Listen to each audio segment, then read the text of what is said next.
Okay, yeah.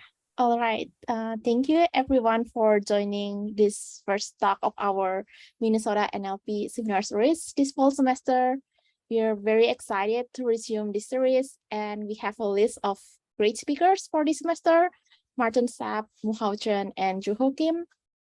I will put the poster link in the chat if you're interested in checking it out. And we also have a mailing list that will advertise future talks and add you for calendar invites. So if you are interested to be informed for future talks, you could fill in our interest form and the link will be also in the chat. So yeah, okay. So today it's a great pleasure to have Dr. Maarten Sapp to give a talk about towards prosocial NLP reasoning about and responding to toxicity in language. So Dr. Maarten Sapp is an assistant professor at Carnegie Mellon University Language Technologies Institute. His research focuses on making NLP systems socially intelligent and understanding social inequality and bias in language. He has presented his work in top-tier NLP and AI conferences, and he has received multiple awards such as Best Short Paper nomination at ACL 2019, Best Paper Award at the VC NLP 2020 Summit, and 2017 Amazon Alexa Prize. Before joining CMU, he was a postdoc at the Allen Institute for AI, or AI2, on the project Mosaic. He received his PhD from the University of Washington, where he was advised by Yejin Choi and Noah Smith. We're looking forward to hearing his talk. So please go ahead. Thanks for the introduction. Thanks for having me. Yeah, I'm really excited to unveil, as I mentioned, a refreshed talk on some of my research that I've been working on, and specifically been really interested in moving towards sort of pro-social NLP and making NLP systems that can help people behave sort of better towards others and be less toxic and sort of think about the toxicity in language and things like that. And actually, most of my talk is going to be about conversations and sort of chatbots and things like that. And the reason why I'm interested in this is because their conversational AI systems are getting increasingly capable and also more prevalent. They're in our phones as sort of digital assistants, things like Google and Siri and Cortana, things like that. And they're also on our social media platforms. So for example, in 2018, which is a long time ago, Facebook Messenger had almost 300 sort of bots, or 300,000 different active bots that you could just talk to. And Microsoft Xiao Ice is a robot that's deployed, or an AI chatbot that's deployed in China that has millions of interactions every month, I think. But just a little bit of history about my own personal experience with chatbots. So I actually participated when I was at the University of Washington in the Alexa Prize, the inaugural Alexa Prize for the first time. Just a show of hands, like how many of you know what the Alexa Prize is? Okay, yeah. So it was a really wild experience for me to participate in this. And the sort of goal of this, right, is to create a social bot, which is a chat bot that can have like sort of multi-turn conversations about news and recent topics. And the interesting thing that not a lot of sort of NLP or just grad students in general get to experience is that your bot that you developed was on every Alexa-enabled device in the US at the time when it was in rotation. So we actually got to have like a lot of like real-world interactions and like get to really stress test like what the cutting edge of conversational AI is capable of. And I'm happy to report that we actually won the competition. This is a photo of us, of our team from UW at the conference where we received the first prize. But surprisingly, the way that we won is actually not with neural nets, and we mostly had a rule-based system that was mostly focused on what kind of things do we want to talk about. And this is kind of because we immediately realized, like as we beta tested some neural models, that neural models were not up to par at the time in 2017. And so going sort of data-driven in the way that we would do now was not really possible back then. And this is almost 5 years ago at this point. So enough history, right? It's now 2022, and chatbots are actually getting increasingly data-driven, and they're doing a lot better at holding multi-tone conversations without being super rule-based. And some examples of large sort of data-driven neural chatbots that are out there. Microsoft Research released Dialogue GPT in 2019, which was kind of a transformer-based LM trained on Reddit conversations. OpenAI had GPT-3 that they released in 2020, which is, yes, technically not a chatbot, but could be turned into a chatbot by just prompting it properly. And GPT Instruct was released a year later, and that one was even better at having conversations, relying both on the billions of web texts that it's seen during the pre-training phase, but then the sort of reinforcement learning that they did to make it better. Meta has been working on their BlenderBot series, and they just released their last version in 2022, which is basically a dialogue GPT style model trained on a bunch of different crowdsourced conversation data sets. And then DeepMind and Google have been working on their own versions of their large language models, Lambda, Palm, that are trained on billions of texts as well as on conversations. And those texts and conversations are all found somewhere on the internet. And at this point, I just want to raise the question of, like, we're learning conversations from the internet. Like, what could possibly go wrong here?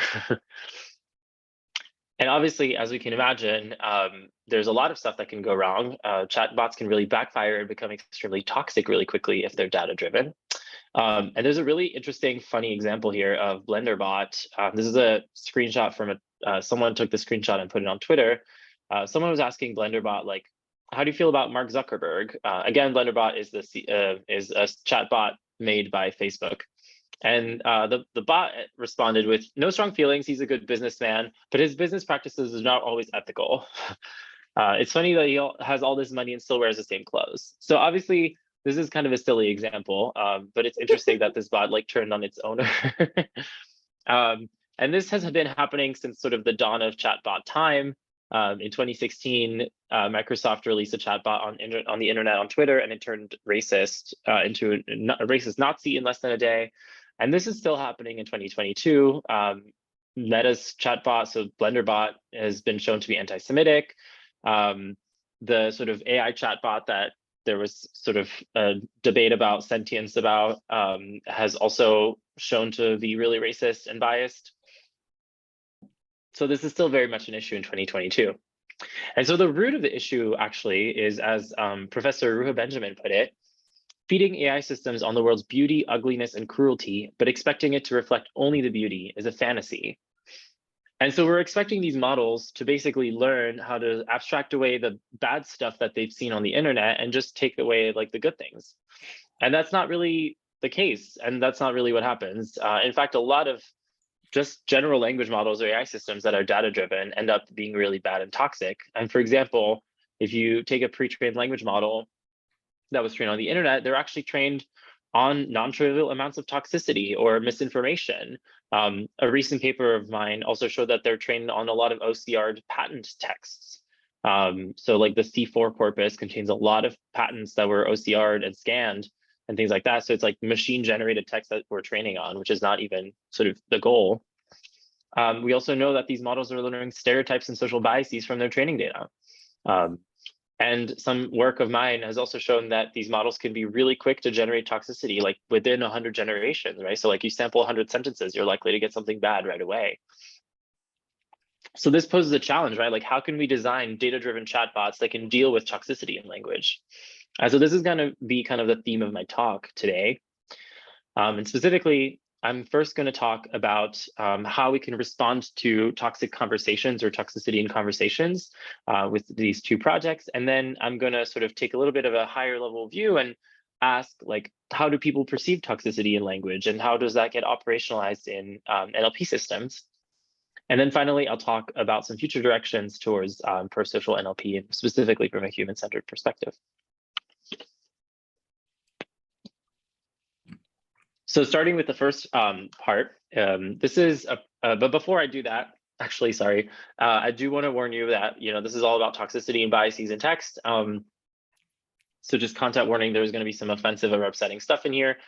And also, just because we're talking about these like complex social phenomena, I do want to scope it and say that we're talking about it from the US social cultural perspective. So some biases might not be covered and some things might not make sense if you're not necessarily in the US setting. So this is a paper called Just Say No, Analyzing the Stance of Neural Dialogue Generation in Offensive Contexts. And this was joint work with some collaborators at Georgia Tech, published EMNLP 2021. And so the sort of goal of this paper is to analyze toxicity in conversations. And this is kind of in contrast to a lot of work that has looked at sort of toxicity and hate speech on standalone statements. So for example, there's been work just trying to categorize, like, does this piece of text contain hate speech or not? For example, the Perspective API is a sort of commercial tool that can do that. I've done some work on sort of distilling the explanations of bias implications of statements. So just moving beyond sort of categorical detection and sort of explanation focused. But all of these have focused only on standalone statements. And the other relevant background is sort of the dialogue safety community, which has been very focused on how to deal with toxic inputs. And a lot of times, most of the work there has basically been detect a standalone input that is toxic and then avoid the subject that they're talking about with a very canned response. So basically just don't talk about it. And this is really not, this is kind of overlooking the broader understanding of toxicity in conversations, which is that like meaning in conversations arises from understanding the full context of like what was said before. And utterances build on themselves inherently. Like if I say something in response to you, like inherently I'm referring to what you just said. And so it's really hard to just take the utterances out of context and just analyze them. And so it's really important, if we want to understand how toxicity in conversations works, that we consider these dynamics of sort of utterance to utterance. And so in this work, we wanted to study these conversational dynamics of toxicity, specifically through the lens of stance or agreement, and through the lens of a new annotated corpus of Reddit conversations. And then we're also going to explore ways to mitigate sort of conversational toxicity with controllable text methods and seeing if those can actually help make sort of chatbots less toxic. And so we introduced the ToxiChat dataset, which is 2,000 Reddit conversation threads that were 50% randomly selected from problematic subreddits and then 50% pre-selected as having high toxicity. So an example of the r/atheism subreddit is shown here. And then we're going to, given a thread, so this could be either just one comment or a comment and a bunch of responses, we're going to also generate chatbot responses from GPT-3 and Dialogue GPT to these Reddit comments. And then we're going to collect annotations of toxicity for each utterance and stance with respect to each utterance pair. So for example, the first post is targeting religious folks, so it's toxic because it says something toxic about religious folks. And the first response by the first chatbot says, "Thank you for saying what I was thinking," which inherently means it's agreeing with the statement. And so therefore is also kind of toxic and targeting religious folks. However, the second response here is disagreeing, saying that's wrong. No one should ever said that. No one ever said that. And so here, this conversational utterance might actually be safe. So this is kind of the way that our data set looks. And so we have these annotated Reddit threads with model responses. And so we wanted to see, like, can we create neural models that detect the stance towards toxicity in these threads? And so, as you can imagine, we're dealing with a kind of complex structure of the conversations here. So we have up to 3 levels of utterances that were by Redditors, and then we have a 4th level of the chatbot responses. And not only do we want to classify sort of the individual toxicity of each of these statements in context, but we also want to see the stance of every single sort of pair of utterances that happens. And so the way that we do this is we explore different ways of modeling.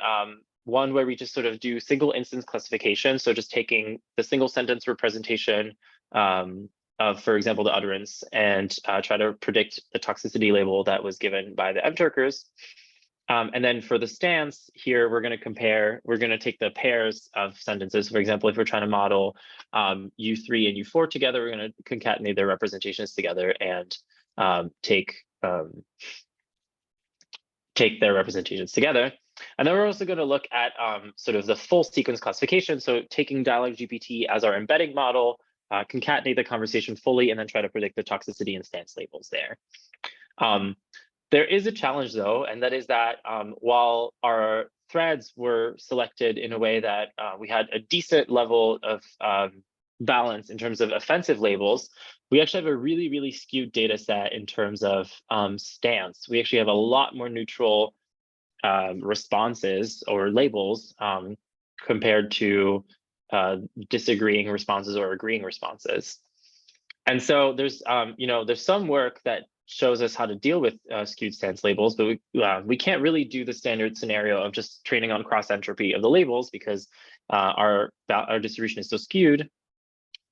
One way to deal with this is to sort of reweight the cross entropy by downweighting the majority class and upweighting the minority classes. But there's work that is sort of coming out of computer vision community that has introduced a better alternative, which is called class balanced focal loss. And I'm going to gloss over the details here, but basically, instead of reweighting based on like the sort of linearly based on the number of examples, you're doing this sort of you're doing this sort of exponentiation and trying to reweight based on an effective number of samples, which sort of makes it better. And then you're going to use a different type of loss and cross entropy to make it sort of better at learning. And that has worked better in the sort of computer vision community. So we have reason to believe it will work better in our setting as well. So looking at the results of the stance and toxicity classification, what we find is that if we look at the full conversation classifiers, they work better than the sort of single sentence representations on toxic language, for example, as well as on stances. And then on toxicity, we actually see improvements if we include a corpus of annotated data of like sort of single comments. We can get like up to 2% improvement on our performance. And on stance, as predicted, if we use our new sort of class balanced focal loss, it does better than if we use our weighted cross entropy in terms of the macro F1 score. So this is all nice, right? We have a classifier that could sort of help us understand the toxicity and stances in conversations. And this allows us to understand, looking at a corpus of conversations, like what are the patterns or dynamics of toxicity and stance in both human-human and human chatbot conversations. And so we looked at the stance dynamics of toxicity in conversations, looking at sort of comparing human responses to model responses. And so if you look at just the stances, breaking down the agreement rate by whether they were sort of responding to a safe comment or an offensive comment, we find that chatbots agree 2 times more with offensive comments compared to neutral comments.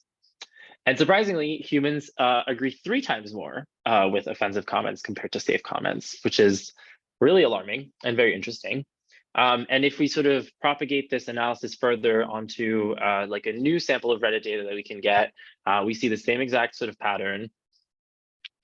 And so, from social science, we can kind of hypothesize that this human agreement at least comes from maybe echo chamber effects where people with the same opinions are going to come to the same subreddits, or maybe there's just kind of like a community norm sort of setting that's there where it's like, oh, like, having these attitudes is part of what makes the community and is part of the community norms.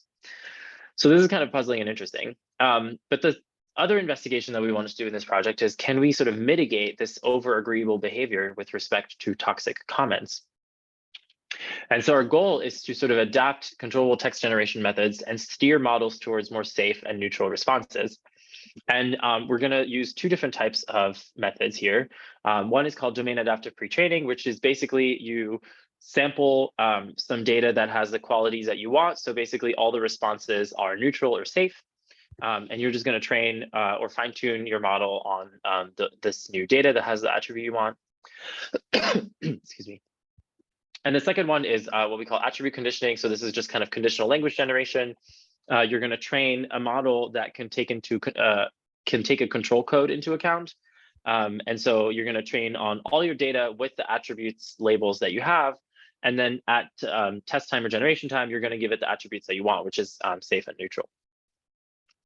And I should say the way that we set this up here is we sampled 250,000 threads with high classifier precision from the classifier that we just built. And so the effectiveness of these methods, we can look at it through automatic evaluation as well as human evaluations, looking at percent toxicity, percent agreement, as well as percent neutral responses in both automatic and human metrics. And so walking through the results here, what we find is that GPT-3 tends to generate more toxic responses than Reddit users do, or that Dialog GPT does. We find that BlenderBot is much more agreeable than others, but less toxic. So it's like maybe just more of a pushover kind of robot. And in terms of the mitigation methods, what we see is that the domain adaptive pre-training, where you just fine tune on the kind of things you want to see, shows the sort of least agreeable responses and second least toxic. And we find that those effects are a little weaker for attribute conditioning, which is not as helpful. But still, we're not getting there's still some toxicity being generated, and still some agreeableness generated, and things like that. So it's not all the way there. So some intermediate takeaways in this project here on ToxiChat. We collected a new data set to study toxicity in conversations, and specifically we released a corpus of 2,000 Reddit conversations and dialogue model responses annotated with toxicity and stance. We showed that chatbots and humans agree with toxicity 2 to 3 times more compared to with respect to neutral utterances. And we also showed that mitigating this sort of agreeableness via controllable text generation methods kind of works, but it doesn't go all the way there. And an interesting thing about this paper is that our stance classifier actually got incorporated in this conversational safety kit that Emily Dinan and team have been working on at FAIR. Basically, they have been working in the conversational AI and dialogue safety area a lot, and they were really excited to see sort of this new angle of stance, and so they incorporated that into their toolkit so that you can sort of analyze how good your chatbot is at responding to toxicity. So at a higher level, there's some interesting questions that were raised by this project about toxicity and disagreement in conversations. And specifically, toxicity in conversations is very multifaceted. It requires reasoning about the utterances, the context, and the stances between utterances. And a puzzling thing that we found in our project was that, humans very often agree with toxicity in naturally occurring conversations, at least on Reddit. And so, we attribute this to sort of echo chambers and the norms that are going on in online communities, et cetera. But this kind of has like a dark implication about data-driven chatbots, and that is that training a conversational AI system on sort of in the wild data will likely lead to an overly agreeable AI when it comes to sort of responding to toxicity due to this effect. And the sort of emoji here is a garbage collecting robot to elicit the idea of garbage in, garbage out. So we need a better solution for sort of tackling and pushing back against toxicity and being able to disagree. And so this is the second part of this talk that I'm going to talk about. This is a paper that recently got into EMNLP 2022. So maybe I can see some of y'all there in Abu Dhabi. And this is called Prosocial Dialogue, given a prosocial backbone for conversational agents. And this is work that was done at AI2 with some collaborators from all over the place, including people from Korea, as well as people from the University of Washington. And in this project, we released the Prosocial Dialogue dataset, which is 58,000 multi-turn conversations about socially problematic or toxic situations. And it contains prosocial responses grounded in 160,000 rules of thumb or social norms of what is more acceptable. And our dialogue utterances are also labeled with safety labels. We have almost 500,000 dialogue safety labels with free text rationales about why an utterance might be problematic or unsafe. And so you might be wondering, what do I mean by prosocial here? So the definition that we use of prosocial is something that acts to the benefit of people or society as a whole, and is consistent with communal and social norms. And so the goal here is to basically make people behave more nicely towards other people. And let me just walk you through an example conversation that is in Prosocial Dialogues. And just again, there's some offensive content in here. So prosocial dialogue has two speakers. There's sort of the sort of more problematic speaker role. For example, someone might say, I saw someone overdose and didn't tell anyone. We're going to then have a label for the sort of safety level of this utterance. And here, this does need caution because it's talking about kind of a sensitive subject where we need to reason more carefully about it. We're then going to annotate sort of what social norm or rule of thumb this is violating or just referencing or eliciting. In this case, it's a rule of thumb is that it's important to help others in need, and it's being violated here. And so our chatbot might respond something like, "Oh no, why didn't you tell someone about it?" And then the problematic speaker might keep going and say, "I hate junkies. After all, they're all just criminals, aren't they?" Again, this is a pretty sensitive utterance that needs caution reasoning. And here, our chatbot is going to think about the rule of thumb that you shouldn't let someone overdose without telling anyone, and might respond something about, that must have been terrifying, but it's your responsibility to help people in need. And if people find out that you saw the person overdose and didn't help, they will certainly not think highly of your behavior. And then finally, the speaker might say something like, "Oh, right, they would think I'm a terrible person, but I just can't go around helping everyone who overdoses. It's too much responsibility, so still not fully getting the message. So still sort of need caution, et cetera, et cetera." And our bot will answer something about, it's not too much to ask to call 911. And so one thing that I want to highlight about this kind of conversation here is the fact that the strategies that we're employing were really grounded in social psychology and communication studies about how to have these like tricky conversations. And specifically, as you might have noticed, we first wanted to ask questions and really want to avoid rushing to judgment or confrontation. And this is a way of like calling someone in and sort of being curious about their experience as opposed to sort of immediately telling them they're a bad person, right? So like, why didn't you tell someone about it? Like, oh, like what was going on? We're also trying to base our feedback on empathy. Like we want to push back while seeing the other person's perspective, right? Like that must have been a very terrifying situation. And then we want to show prosocial alternatives, like have, constructive feedback on adjusting their behavior or mindset. So, for example, it's really important to look out for others, et cetera, et cetera. And so the motivation for this work, as I've already alluded to in our previous parts of this talk, is that we know that there's agreeable bias in naturally occurring conversations, but also there's a very big positivity bias in the data sets that are created for training conversational AI systems. And so a lot of these data sets listed here are actually used to train the BlenderBot model that I showed earlier is quite agreeable as well. And all of these data sets have like very high positive emotion rates and very low negative emotion rate. There's not a lot of negative emotion in there. And additionally, sort of most work in dialogue safety has focused on detecting the toxicity of the input and then literally just avoiding it with canned responses or just like, shutting down the conversation. Like, "I'm sorry, I don't know what to say." Or, "Do you want to talk about movies instead?" Or puppies, things like that. So it's not really leaving like any sort of change or any feedback to the person saying these things. So how do you actually create a data set with problematic dialogues and respectful / prosocial feedback? This is actually quite hard, right? Well, one way to do this would be to have crowd workers write unethical things to each other, literally have them fight.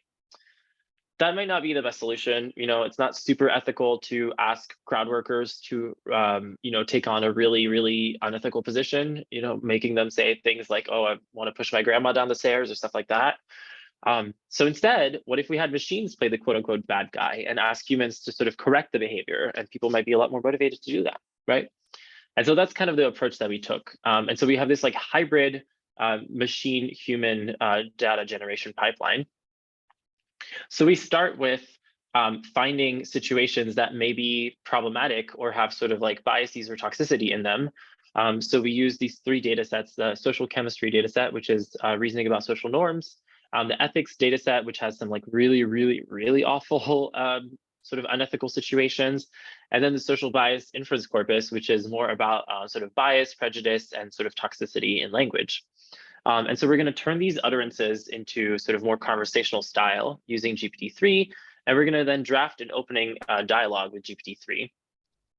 And specifically, we're going to have one of our GPT-3 models be the sort of problematic, like angry bad guy speaker, and then we're going to have another one that's like more inquisitive, just like asking like, "Oh, why did you do that?" And so we're going to generate some like dialogue responses with that. So we're going to have like 3 levels of conversation, 3 turns. At this point, the problematic speaker has spoken twice. We're then going to ask workers to both proofread the dialogues and annotate the sort of rules of thumbs that are being violated, and then write some responses to it. And then we're going to do this for another round or two. So they're going to write a response, they're going to have GPT-3 generate another response, and then we're going to have the workers re-annotate things. And then finally, once we have sort of our full dialogue of like, a couple turns, we're then going to have workers label the safety of each of the utterances of the sort of problematic speaker. And specifically, we do want to avoid labeling sort of anything as unsafe. So we're going to use these 3 labels that we came up with: casual, needs caution, and needs intervention. And so this is kind of mirroring the level of reasoning that you might need to do about social norms or just in general in order to tackle this. Someone just asked, how do you derive and generate the rule of thumb data set? So the rule of thumb sort of formalism was introduced by the social chemistry work that I was on, that we published in 2020, I think, EMNLP 2020. And so basically they're like sort of short phrases, kind of like, oh, it's really good to call 911 when someone's in need, or things like that. And they were annotated from a bunch of situations that were crawled from the internet, basically. Yeah, so it's just kind of like short phrases about rules of thumb. I hope that answers your question, but let me know if it doesn't. So now that we have our data set, we can ask, like, can we train a model with prosocial dialogues, and like, what can we do with this? And so actually our data set enables 2 kinds of tasks / model families. So given a new dialogue context, for example, we can train a model called Canary to predict the safety label of the sort of utterance, the last utterance in the dialogue context, as well as the rules of thumb that might be relevant in the situation. We can also train a dialogue model. So we came up with this dialogue model named Prost, a prosocial transformer. And we can train this model to either just be a standard dialogue generation model, so just respond to the conversation, or kind of more like a chain of thought reasoning type of thing, both generate the rule of thumb and then generate the conversational response. And so I'm going to spare you the details on sort of how we train this. We use sort of the standard T5 / sort of transformer type models in order to create these, and we train them and sort of optimize on performance on the dev set. But what's really interesting is looking at how these models then operate in sort of in the wild settings. And so, for example, to evaluate the performance of Prost, we turned back the ToxiChat, and we wanted to see whether our model could respond to the conversational utterances in ToxiChat, which, as you might recall, are pretty toxic, right? And they start with some pretty toxic or biased stuff. And we're going to compare to Dialog GPT, BlenderBot, InstructGPT-3, and then we're going to look at the 2 versions of Prost that I introduced, so just the response and ROT plus response. And looking at the evaluation metrics here, we're going to look at agreement and disagreement rate, as well as toxicity levels, and also just rate of bad words that might be used. So the first thing that we see when we look at stance is that Prost ROT and response model has the highest disagreement rate compared to Prost response only. So like, generating that ROT first and then the response helps a lot. And both of those are much more disagreeing compared to BlenderBot and GPT-3, which BlenderBot tends to be more neutral, like very low agreeing and disagreeing levels. And Dialog GPT tends to be just more agreeable in general, as we expected. And then when it comes to toxicity, we actually find that Prost has seemingly the highest toxicity and the highest rate of bad words compared to the other methods, other than BlenderBot here. And actually, this is interesting because this might be more of a flaw in the measurement of how we measure toxicity rather than actual behavior.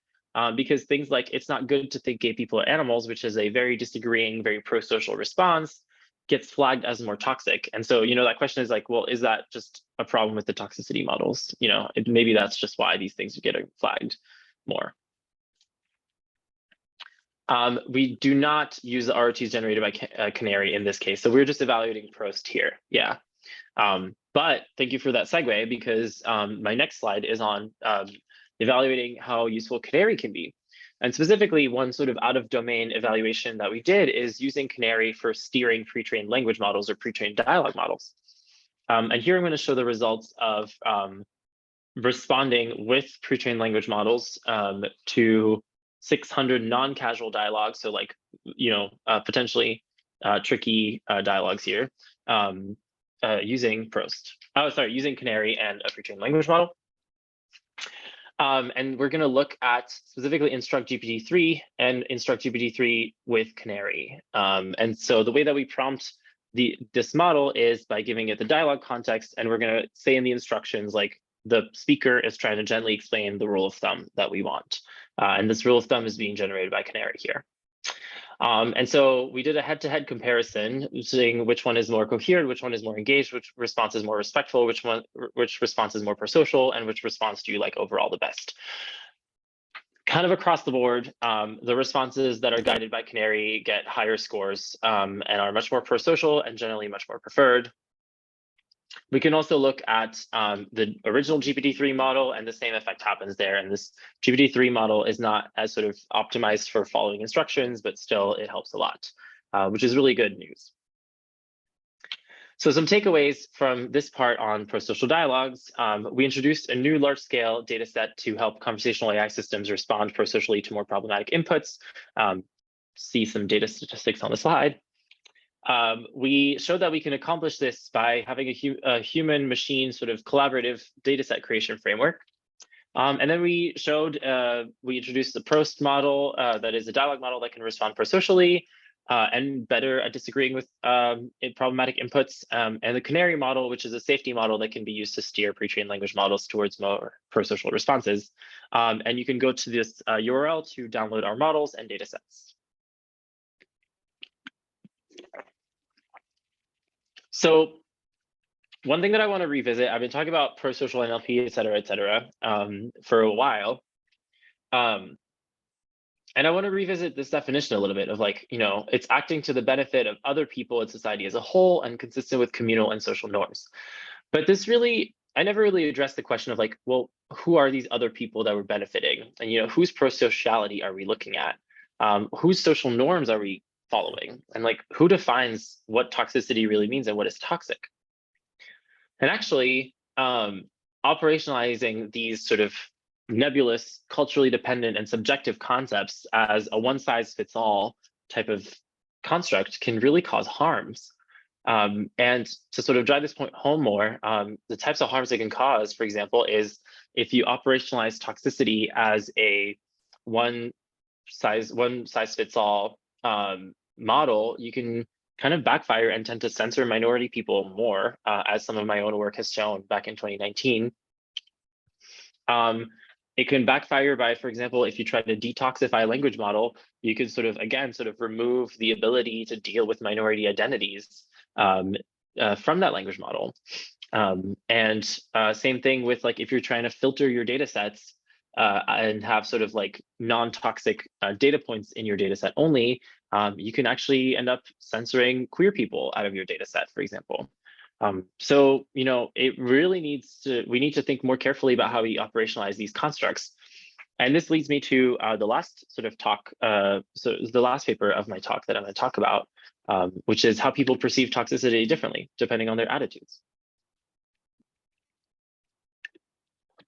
So this is a paper that was published at NACL 2022, so earlier this year, called Annotators with Attitudes.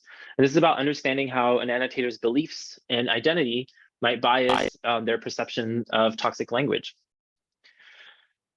And so this broader, I should mention also, this is work in collaboration with some social psychologists at the University of Washington, which is really exciting.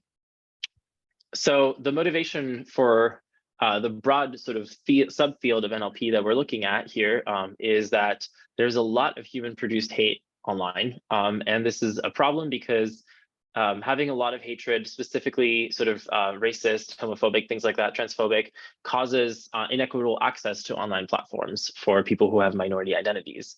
And so this has sort of led to a lot of calls for these platforms to do better at moderating the online content.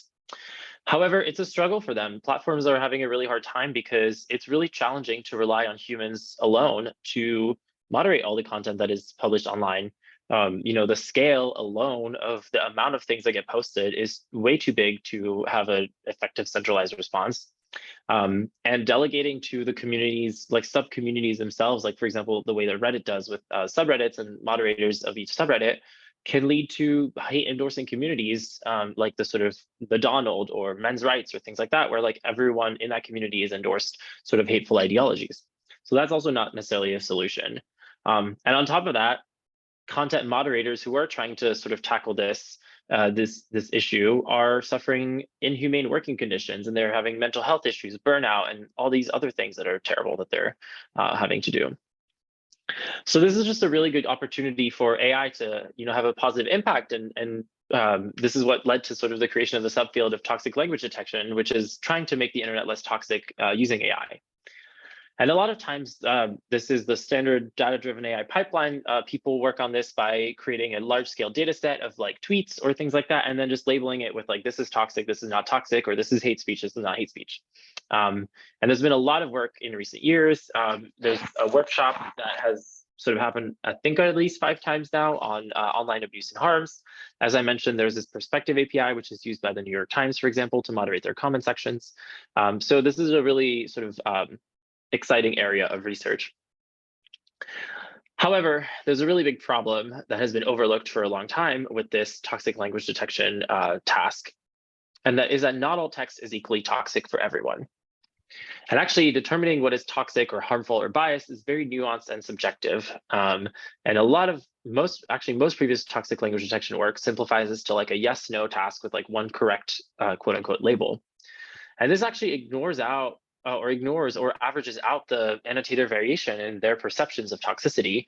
And this is a problem because it can lead to biases or over and under detection of certain text characteristics as toxic. And this is kind of the general framework that explains why we've seen biases in toxic language detection. Specifically, there's 2 known biases that we're looking at in this paper here.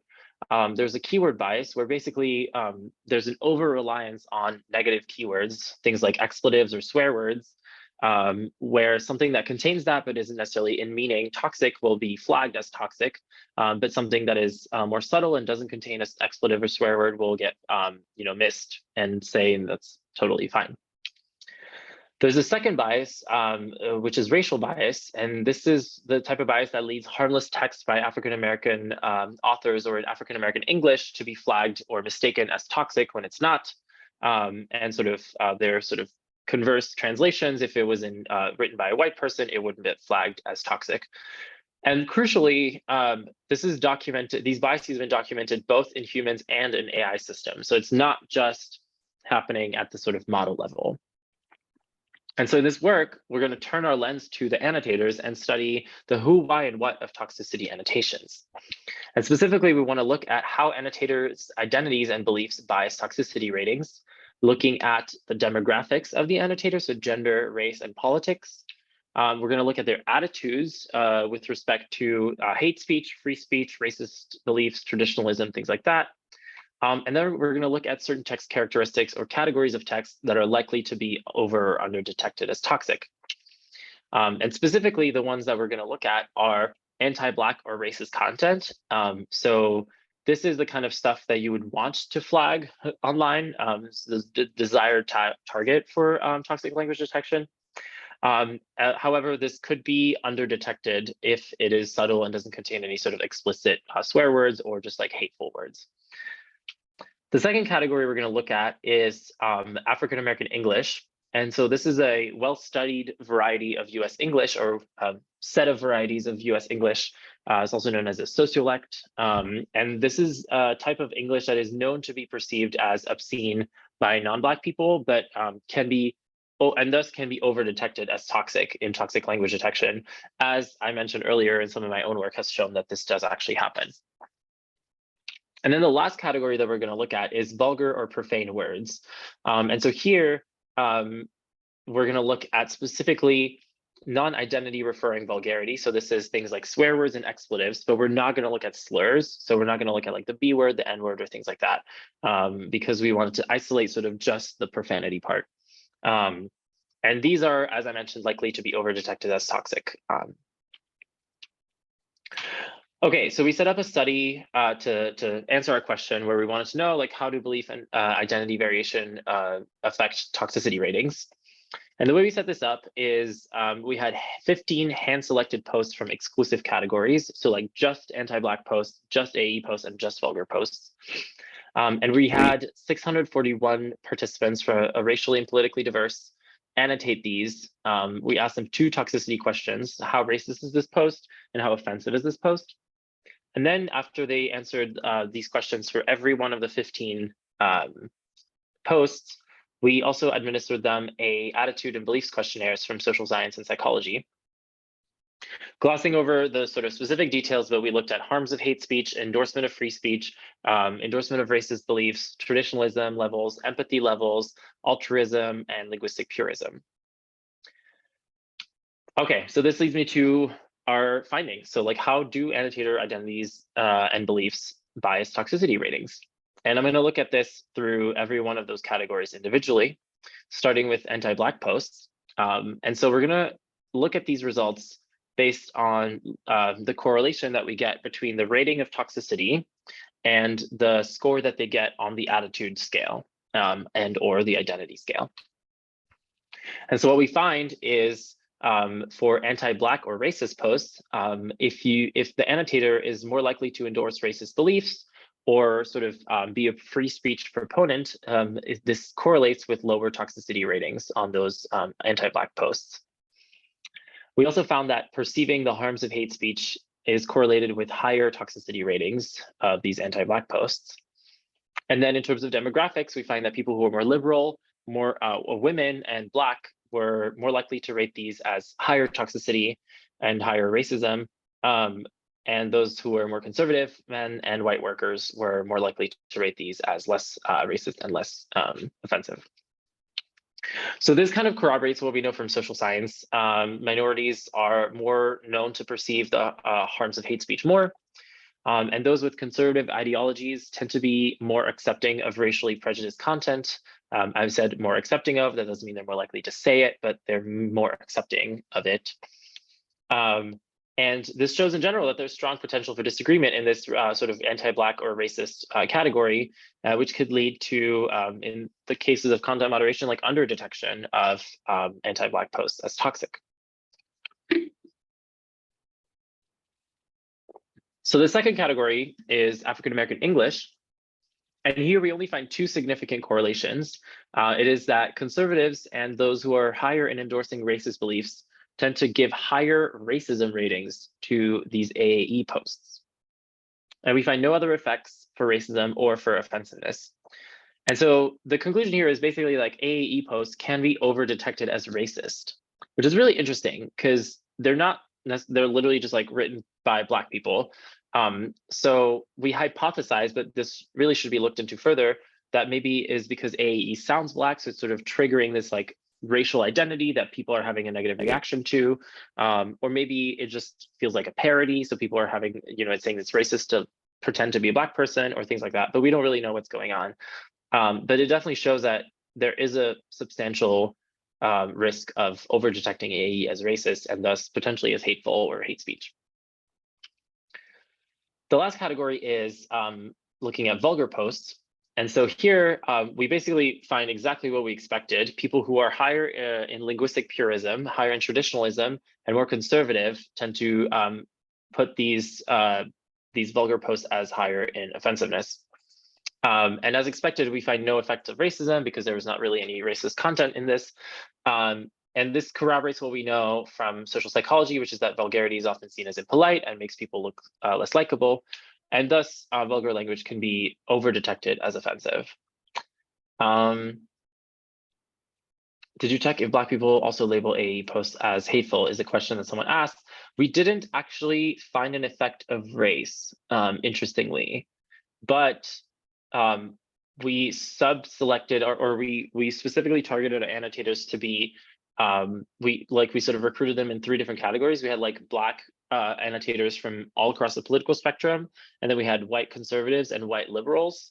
And so I'm wondering that because of the white liberals or something, like because we had sort of breadth of political leaning, whether that made it harder to find effects just for rates for these AE posts. But yeah, it was definitely something that we found puzzling and was not a finding that we expected. Thank you for that question, Shirley. Okay, so we had some findings based on our sort of controlled study. We found some correlations with anti-Black posts, AE posts, and vulgar posts. This was, again, just to remind you, on 15 hand-selected posts that we find these correlations, but we had a lot of annotators. And we wanted to replicate this and want to see, if we sort of were to do something that looks a little bit more like crowdsourcing, like, collect annotations from overlapping categories. So like posts that could be both vulgar and AE or both vulgar and anti-Black. And we had them annotated by less workers. And in fact, when we did this, we basically corroborated all of our findings specifically for the anti-Black and AE posts. And because we allowed for overlapping categories, we didn't investigate the vulgar posts anymore individually because it didn't really make sense because there's confounds of like the meaning.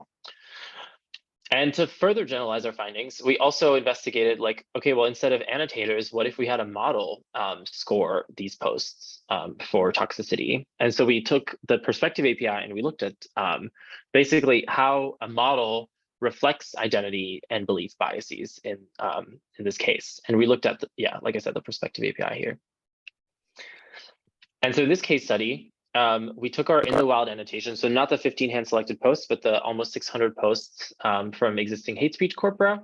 Again, as a reminder, they're from overlapping categories. We annotated them by 120 workers. And then just because this was like more work for these annotators, we simplified the questionnaires for the attitudes to only one question. Then we obtained the perspective API scores, specifically toxicity, which is the sort of commercially deployed score. And then I have some fancy animation here. We basically split the low and high. We split the workers into low scoring workers for an attitude scale and high scoring workers for an attitude scale. And then we correlated the perspective API scores with each of these groups, of scores. And so what we find when we compare these two correlations with I can't go into all the details, but for example, for anti-Black posts, when we look at these two correlations, we find an effect that the perspective API scores are more in line with ratings by annotators who are high in endorsing racist beliefs versus low. So the perspective API is sort of replicating more the scores by people who are high in racist beliefs. When it comes to AE posts here, what we find is that the scores by the perspective API are more in line with ratings by white annotators compared to Black annotators. So some disparities there in sort of what ideologies and identities the perspective API is reenacting. Okay, so just some takeaways. I know this was a lot of information on psychological findings. So what we studied how annotators' attitudes and beliefs bias their toxicity ratings in different text categories. And we find that anti-Black content is correlated with lower ratings of toxicity if you endorse free speech or endorse racist beliefs more, but higher ratings if you sort of perceive the harms of hate speech more. African-American English, interestingly, was correlated is rated as more racist if you hold more racist beliefs, which is really interesting. And then vulgar language tends to be flagged with higher toxicity from people who are higher in linguistic purism or traditionalism. And from a demographic perspective, a lot of these biases align with political leaning and ideologies, which is really interesting. And should be studied further or just taken into account further. But also in general, through our investigations with the perspective API, we find that it's really important to go beyond one model fits all and simple averaging, because toxicity models can end up sort of reifying specific ideologies or identities. And this is an open question, but like, shouldn't products that are deployed work for all kinds of users, not just those that are elected dataset annotators?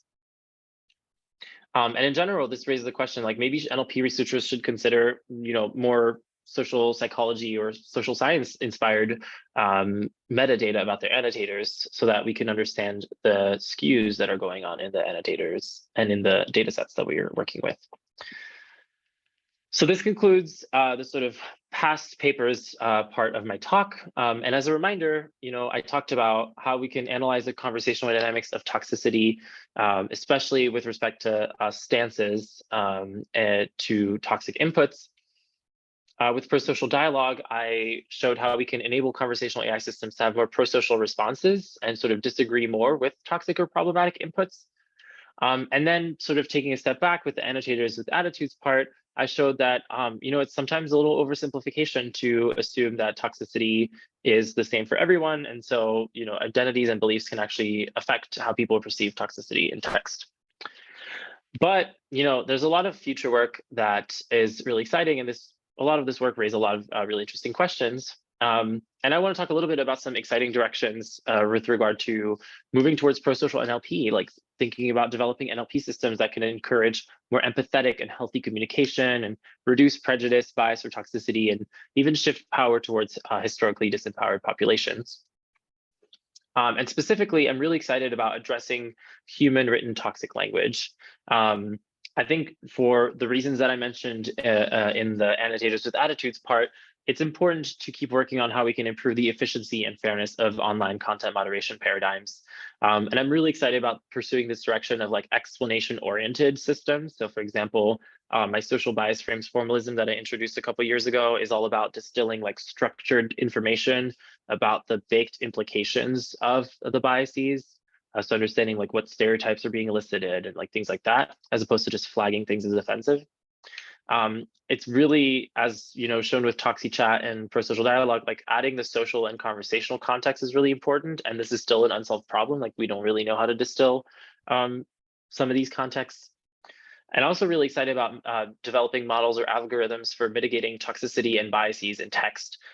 So can we think about rewriting text to make it less biased or less toxic? And so we did some of this work in 2020 with an undergrad at University of Washington. This is work called Power Transformer, where we basically sort of tried to debias text and remove sort of agency and power biases with respect to character portrayals in stories and movies. But there's a lot more to be done there. And I'm also really interested in how we can sort of counter prejudices and biased beliefs or sort of essentialist beliefs with NLP models. And I think all of these, I'm really excited about studying them from a human AI collaborative setup situation. So thinking about bringing in HCI methods to study how these systems would work and influence people, and thinking about psychology, social psychology, and cognitive science and things like that as well. Sort of converse to human written toxicity is machine biases and unfairness. And so I think it's a really exciting area of research to think about how we can tailor NLP outputs towards what users' wants and needs are. So thinking about, for example, controllable generation systems. We released this paper last year called Dexperts, where we basically have a base language model that's learning kind of an anti-role model from a very toxic language model, and we can steer the generations from that base model away from toxicity using this like anti-expert, which is really interesting. Also really excited about reinforcement learning for aligning to sort of the wants and needs of what a user might want and sort of more socially, unbiased sort of outputs. Also really interested in analyzing the impact of design decisions on sort of a model's fairness. So for example, looking at the training data selection or filtering choices that happened before training like a large language model. So as I mentioned, this sort of idea of using block lists of what we think are bad words can really impact the sort of representation of like queer people or Black people in your data sets, which is an important consideration and very, timely to think about. Also thinking about what values are embedded in our AI systems and how can we measure those? Like, do AI systems even have values? Do they have multiple, like, things like that? So very interesting, challenging questions. And then just furthering this discussion of like, how can we deal with complex subjective language phenomena where like one size does not fit all? So thinking about toxicity, there's a new sort of sub area that's called perspectivism in NLP that's been popping up on dealing with like, all disagreeing labels are valid and correct technically, and sort of how do you model that, which is really interesting. And then the last thing that I'll mention, which I'm really excited to move in, but I have not sort of done yet, is looking at AI policy for legislating the misuses of technology as well as the uses of technology. And I think that's definitely crucial as we, as technology is more prevalent. All right, so this is the end of my talk. I'm just finishing here with some photos that I took this last week in a trip in Pennsylvania. It's really beautiful out here. The fall is really pretty. And I'll take some questions now. Thank you so much for listening.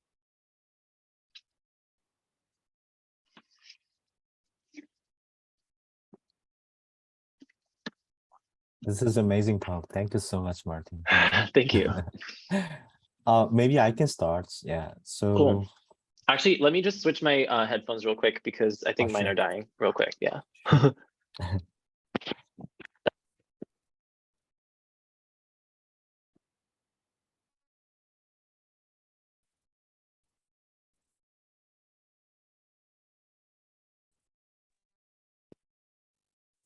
Let's see if it works.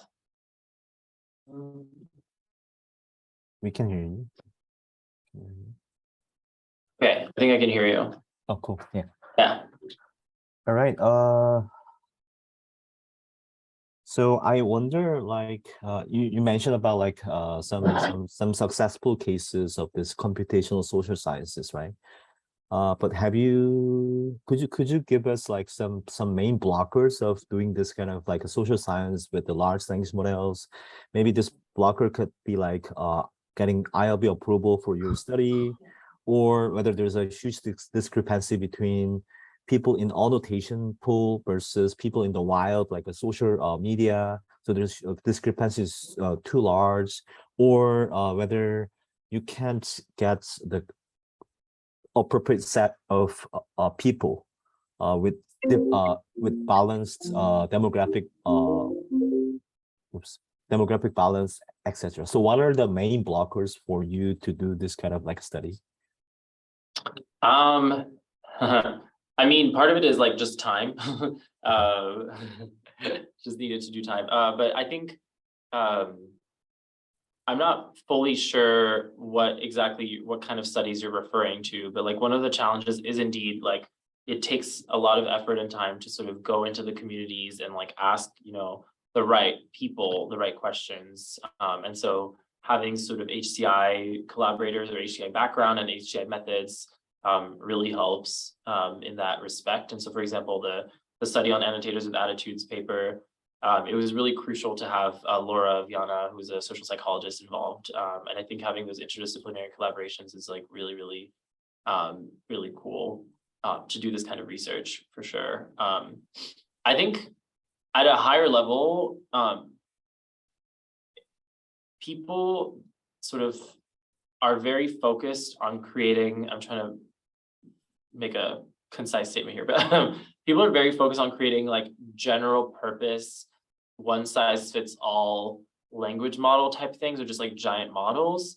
But I think the truth of the sort of like inconvenient truth here is that a lot of times like that's not the best system. The system that is the best is the one that is tailored to the specific application that you need. And so, for example, there's some really interesting work by my colleague Emma Strubel here at CMU, just sort of like applying NLP technologies to like low resource settings and thinking about like, well, okay, what if we have a very specific domain of like insurance claims or child welfare cases? Like, how can you use NLP models? And a lot of times they don't work. And you do need to like sort of specialize your model more. And so I think, sort of more of that is going to be useful for computational social science things, sort of more useful, societally relevant things.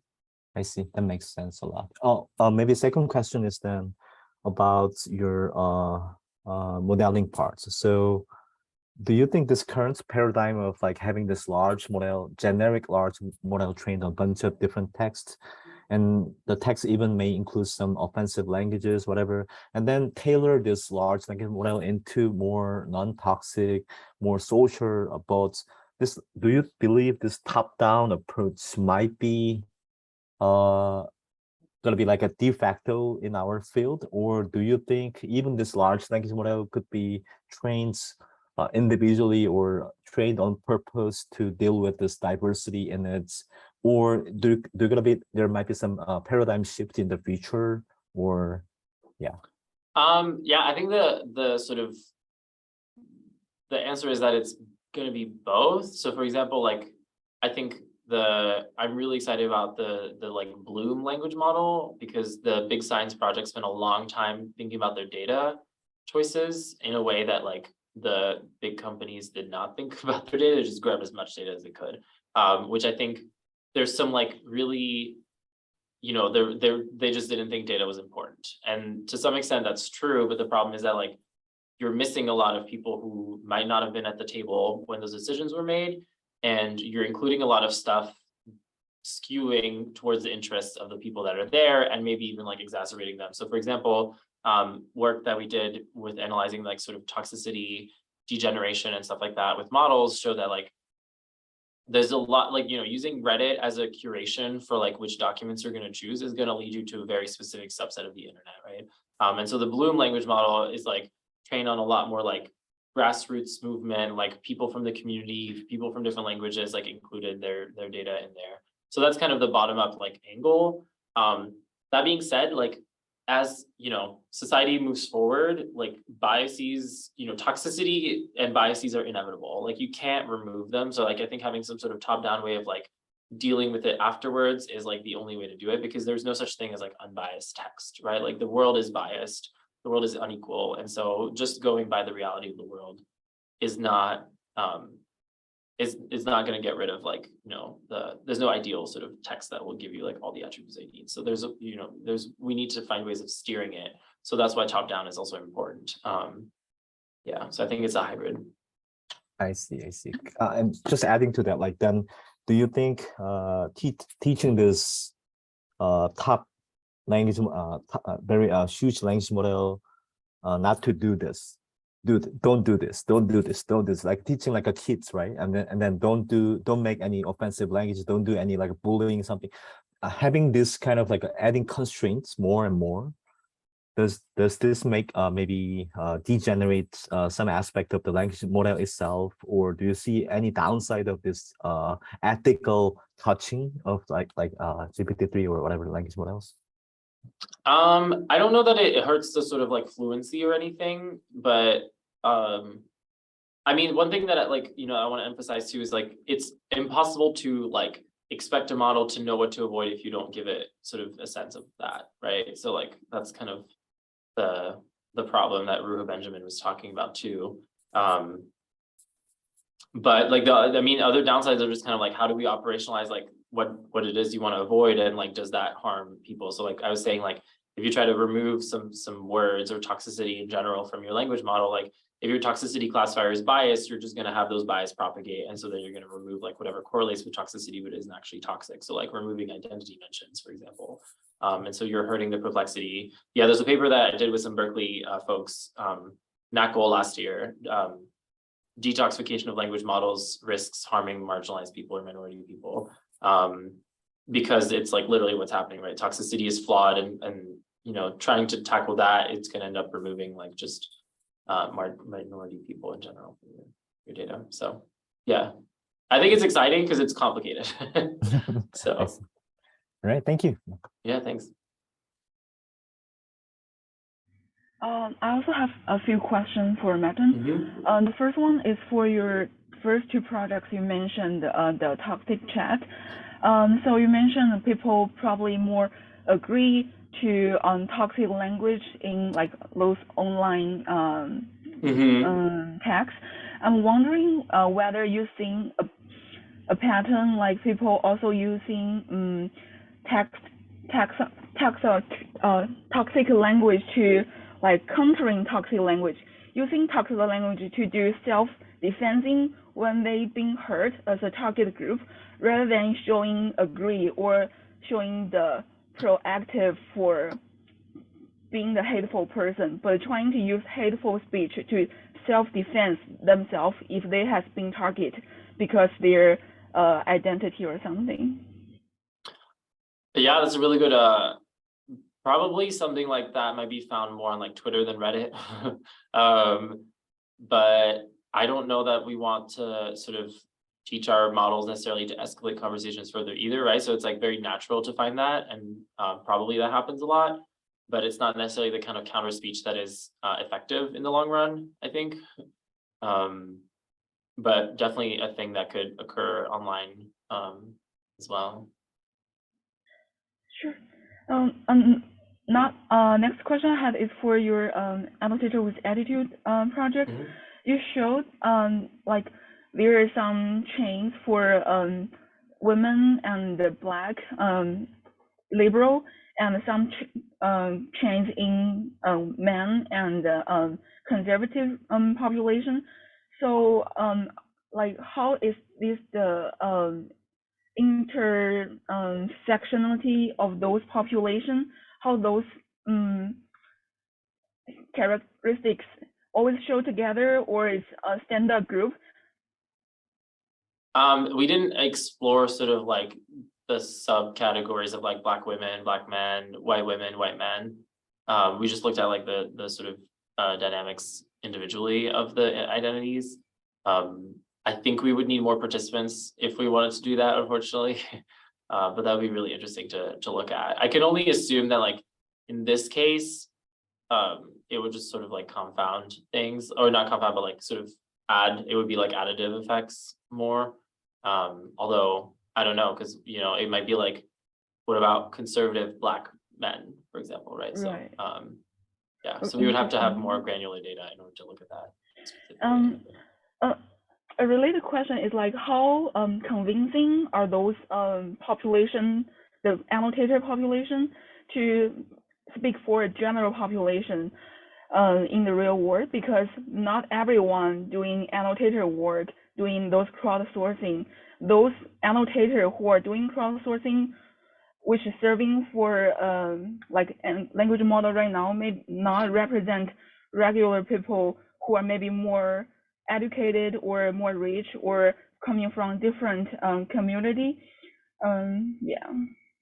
I mean, yeah, that's a general problem with any user study, right? Like unless you query everyone, you're gonna have representation bias for sure. For sure. Yeah, I mean, I think MTurk is skewed a certain way. We tried to sort of specifically recruit people of different identities so that we could get a more wide variety of people. Mm-hmm. So I think that's, you know, an approach that has worked for us. There's other platforms like Prolific that might have like better, you know, sort of representation or diversity in general. But yeah, I think, yeah, definitely a problem in general with surveys. Yeah. That makes sense. My last question is for the AAE datasets that you test for your participants. So where do you get the source, and how do you make sure those are like general AAE rather than Black people using N words? Yeah, so we specifically did not have the N word in our 5 AAE tweets because that we consider that like almost profanity, because it has a very like visceral reaction for people. So we wanted it to be AE that did not have any of that. The way that we did it, a nice thing about social psychology departments is that they oftentimes have undergraduate RAs that can just do like random work for us. And so we asked, Laura asked her RAs basically to sort of validate. She had like 3 RAs like pre-validate like which posts. We had a set of like 15 sort of AE posts that we found from Toxicity data sets. And we asked them to validate like which ones like looked more like AE after being trained. And so we took the ones that were like most saliently AE for those people. Yeah. Thanks. Yeah, thanks. That's a very interesting project. Thanks. Thank you.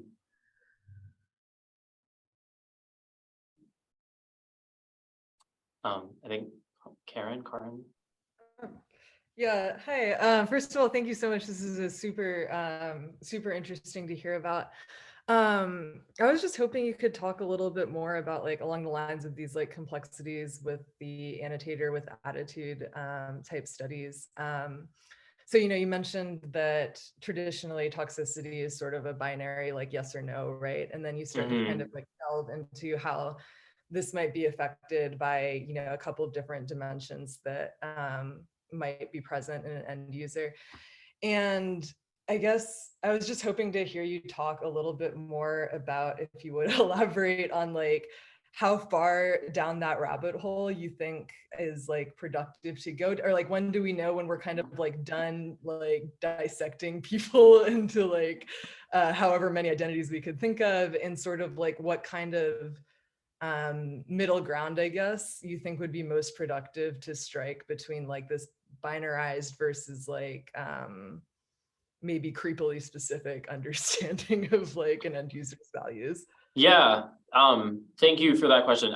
So I guess I will say like one is like my goal is not to go too far down the rabbit hole where we have to sort of like give like your report card of all your identities that you hold and then be like, here's your model, like this is the one tailored for you. I think yeah, like we don't necessarily want sort of over personalized in that way. My motivation for part of my motivation for annotators of attitudes paper was like I wrote the racial bias paper from like 2019. That was kind of the precursor, and I was like, why is this happening? Why are people so bad at like labeling AE? And so I was like brainstorming, and I was like, I just need to know, basically, because I think it's really important to study this sort of variation. Now, I think my part of the sort of the way that I'm using this paper is as like a nail in the coffin of classification for hate speech.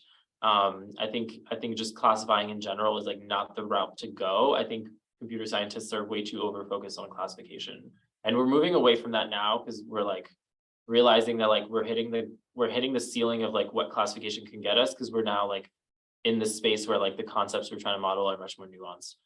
So I think my goal sort of long term is to focus on explanations. Like, why is it toxic? What are the biases? Like, what is the part that is like not something you want online? And thinking about that from like a contextual perspective, maybe. So like basically social bias frames were like much bigger, and sort of just like having models like distill that. And so I think I have a suspicion that like people might agree more on like what the implications are with respect to specific demographic groups of a post, rather than, oh, I got offended. Because like someone's emotional reaction of offendedness is probably more subjective than like what are the like implications of this post from sort of a more semantic point of view. Yeah, long term, full on pragmatics, like contextual pragmatics theory of language and of bias. But that is a longer project. Yeah, and I think also like the problem too is like, because this is so contextual and like we do need to think about like the identities involved, I don't think AI systems should be making those classifications. However, I think AI systems could have knowledge of how identities affect implications. And so one thing that I'm looking at now is like, can an AI system generate in which context something would be more or less offensive? Like think about like sort of like microaggression settings. Like, what if this was a Black person saying this to another Black person? Is it still as offensive as it was like a white person saying this to a Black person, for example? And then letting maybe like the human moderator decide like, oh, this applies versus this does not apply, and things like that. So it's just kind of like thinking more about human AI collaborative setups and not profiling people with AI systems. Yeah, no, that's a really interesting, especially the application with like moderation and stuff, where like a system could potentially say like, you know, hey, there's this particular context you might consider. Exactly. Yeah. Interesting. Yeah, and like rethinking moderation in general, right? Like maybe thinking about it as more like helping, you know, users who are writing think about the implications of their writing, as opposed to you know, having the filter be done by a third party person, or yeah, just kind of broadening the scope a little bit more so that it's not just like post hoc and like harm may have already been done kind of thing. Cool. So sorry, one quick follow-up question. You mentioned, you know, classification, you know, belongs in the past maybe, and like, so is the alternative to classification like these more explanation-based things? So like, you know, oh, this is ambiguous, it might be toxic if XYZ. Yeah, I think that's something that I'm like actively trying to study right now too. Like, can people make decisions if they have sort of like more explanations that are generated by models and stuff like that? And does that also affect the fairness, which is something hard to operationalize? Awesome, thank you. That helps me contextualize everything much better myself. Appreciate it. Thanks.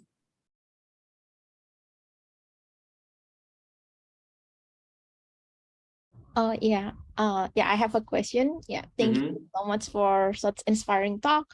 So yeah, my question is related to like you're building like a model to have a stance that is like maybe preferably maybe disagree with like offensive text, or also you include the rule of thumbs to the model and they will like say something related to those rules of thumbs. Have you thought about what people will react to this? For example, agents having opinions or like telling them to do, like, to behave better. Like, maybe what if people retaliate, like, and become more aggressive, or yeah. And have you thought about that? And what do you think will be, like a way perhaps like to mitigate these unwanted behaviors?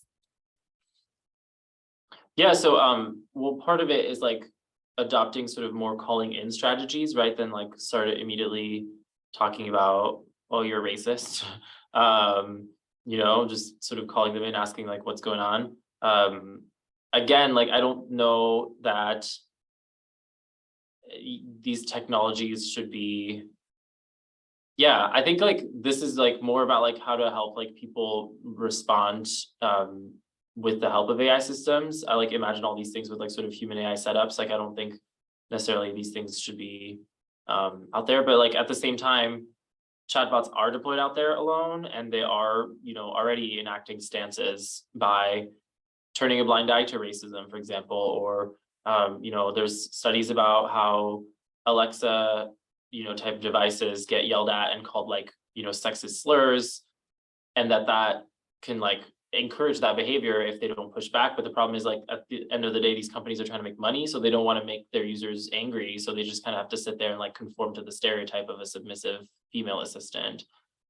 So there's a lot of incentives at play here with that kind of stuff. It's complicated, I would say, right? Because like just not responding is in itself kind of an endorsement, not as strong of an endorsement as actually agreeing, right? But even that, I think, yeah, and like I think it's up to the platforms and the developers. Like, are they willing to take that stance? Like, do they want to combat this kind of biases, or do they not want to? And that's why the nice thing about Prosocial Dialogues is like it has control knobs by the rule of thumbs. Like if you wanted to train a new Canary model that was exactly what you want to sort of flag, then you could do that separately and still have a dialogue system that can follow your the sort of norms that you want to follow specifically. But yeah, I think it's a complicated issue because it's like, again, like going back to like, well, what is your chatbot trying to do, and like who is it for? Is it for people everywhere, in which case you can't really design for everyone? Or is it for specific populations? Like, are you trying to educate them? So yeah, it's a complicated issue. Thank you. Yeah, of course. I have a follow-up question based on Shirley's question.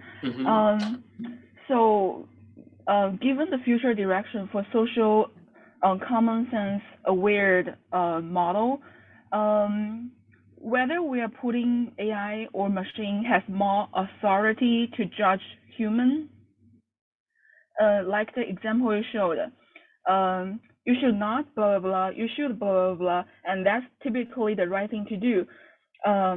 Is that good direction or not? Like, I understand how useful and valuable it is, but whether we will some point give machine too much authority to evaluating or validating human things, like some example I kind of seen in recent things I experienced, like we're using GPT-3 to co-writing something, even though we have an idea what we want to write. And then we may see, oh, GPT-3 actually writing better than me. But sometimes we maybe have like fair writing stuff, either read by human or GPT-3 modified after our prompt. We may just have slightly different, but we maybe will like, okay, GPT-3 sounds more trustworthy because it trained more data, so I will trust GPT-3 even though it performed the same as me. So that makes me think about this AI explanation for social behavior. I may not do something typically unethical or significantly right, but the AI tell me if you should blah blah blah, or if the rule of thumb everyone should blah blah blah, then I judge myself, like whether that will become dangerous scenario.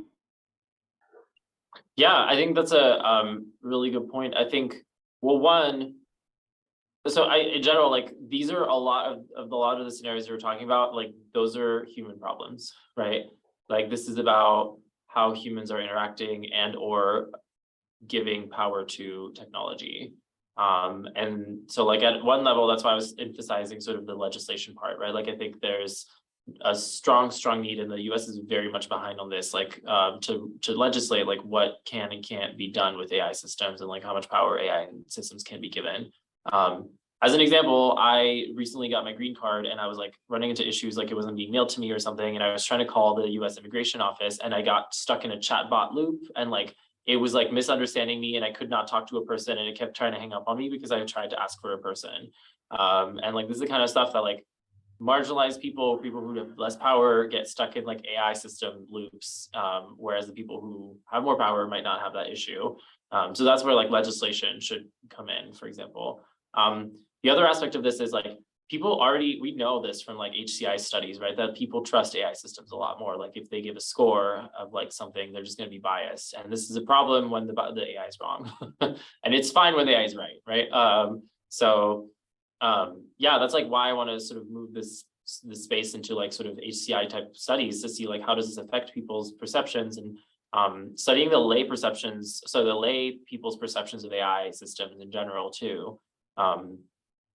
Another study that this reminds me of is I think it was like the auto suggest thing in Gmail or like Smart Compose or something, and or Grammarly. I think both maybe had studies about how like the language diversity is decreased if you use AI augmented tools, which is, that is kind of weird, right? Like, do we want this? Do we not want this? Like, isn't that fine? Like, are our lives easier because we can not have to proofread, or we can like sort of hit tab and finish our emails more quickly? Does it matter that we have diversity in our emails that much? I don't know. You know, those are all very interesting, sort of more philosophical questions. Yeah, that's very interesting. Thanks for the thoughtful answer. Yeah, sure. I do have a last question, right? I'm glad you. This is exciting. Yeah. Yeah, so I think many of your models and annotations, schema you designs, they are inspired by this social science theory, psychology theory, etc. So have you seen any cases whether your empirical findings or some results, experimental results, actually refine the theory back based on some new findings, and then you come up with your own theory or more refined version of the theory impact, and which has also practical sense of it from your experiments? Like psychological theories, you mean? Yeah, or social science theory or whatever. Because we had to just chat about like a top-down and bottom-up approach between this exploratory research versus theoretical research, and then what's the how we can bridge that, or where to meet in between something. So I wonder you have such experience as well. Yeah, I mean the like yes and no. Like people have, so like some of the work that I've done on like studying portrayals of people in stories related to like connotation frames of power and agency. It's a paper from 2017, so a while ago.